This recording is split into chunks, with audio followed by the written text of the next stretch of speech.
Buruh ditahan tikam rakan sehingga usus terburai di Tawau.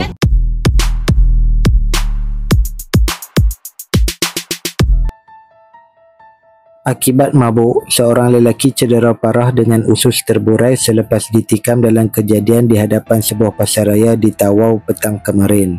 Dalam kejadian kira-kira jam 3.43 petang itu, pergaduhan dikatakan tercetus selepas kedua-dua lelaki terbabit yang juga buruh kasar dan saling mengenali dipercayai berada di bawah pengaruh alkohol sebelum berlaku pertengkaran mulut yang membawa kepada kejadian tikaman menggunakan senjata tajam.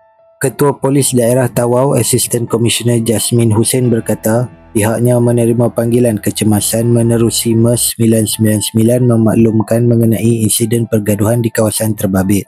Sepasukan pegawai dan anggota dari bahagian siasatan jenayah bersama unit MPV bergegas ke lokasi dan berjaya menahan seorang lelaki kira-kira jam 5 petang di tempat kejadian.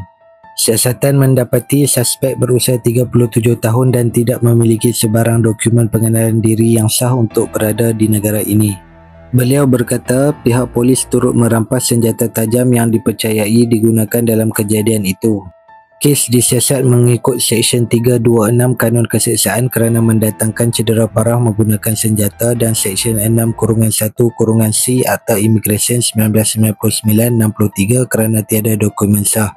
Suspek kini ditahan mengikut Seksyen 51-5-B Akta Sama untuk siasatan lanjut. Sebelum itu, tular rakaman video memaparkan mangsa terbaring dalam keadaan lemah dan menyayat hati dengan usus terkeluar namun masih sedarkan diri sambil diperhatikan orang awam yang berada di lokasi kejadian. Mangsa kemudiannya telah dikejarkan ke hospital untuk mendapatkan rawatan.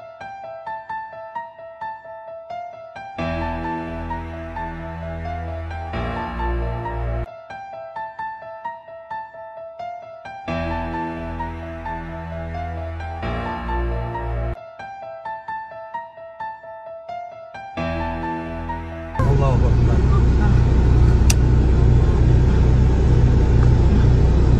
Dia tikam? Iya. Dia tikam. Allahu Akbar. Polis. Allahu Akbar.